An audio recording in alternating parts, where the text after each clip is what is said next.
Une évasion en plein jour, sous les yeux d'un policier chevronné, est-elle toujours le signe d'un échec cuisant ou peut-elle être le chef-d'œuvre d'une stratégie d'infiltration secrète? C'est la question vertigineuse qui se pose alors que la panique s'empare du transfert de prisonniers de Montpellier. Dans cette dernière partie de notre épisode du 4 septembre 2026, nous allons décrypter les coulisses d'une évasion spectaculaire qui va mettre les nerfs de Thierry à rude épreuve et révéler les méthodes de plus en plus audacieuses de Manu et du commissaire Becker pour coincer les plus gros poissons de la criminalité locale. L'action s'accélère brutalement lors du transfert du détenu Fabrice Collat.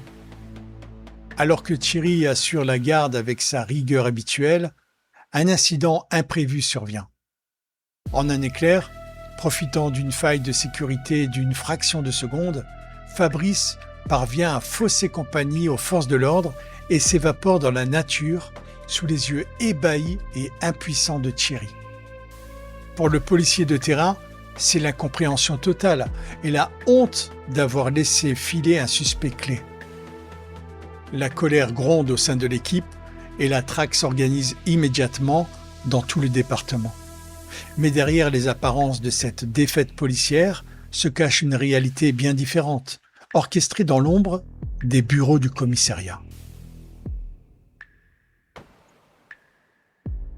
En effet, cette évasion, loin d'être un accident de parcours, est en réalité un coup de poker d'une audace folle. Il s'agit d'un plan d'infiltration risqué, mais calculé, conçu en amont par Manu et validé dans le plus grand secret par le commissaire Becker. L'objectif est limpide. Laisser filer Fabrice pour mieux le suivre à la trace grâce à des dispositifs de surveillance de pointe, espérant qu'il les conduira directement à ses complices et au cerveau du réseau. Mais jouer à ce jeu est extrêmement dangereux. Si le fugitif découvre qu'il est suivi ou s'il parvient à désactiver sa balise, la police aura perdu son témoin principal et l'opinion publique criera au scandale. La tension est à son comble au commissariat où chaque seconde compte pour maintenir cette filature invisible.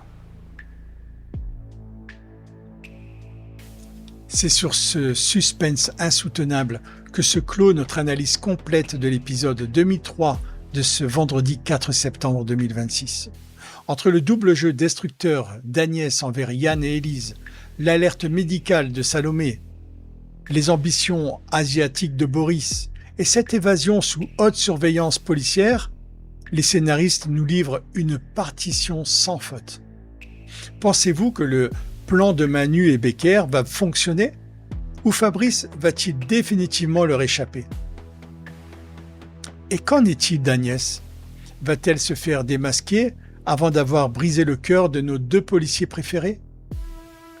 Donnez-moi vos théories les plus folles. J'adore vous lire et débattre avec vous. Un immense merci pour votre fidélité et votre présence au quotidien. C'était Grégory au micro. Prenez bien soin de vous. Passez une excellente journée et je vous dis à très bientôt pour de nouvelles analyses croustillantes de votre feuilleton favori.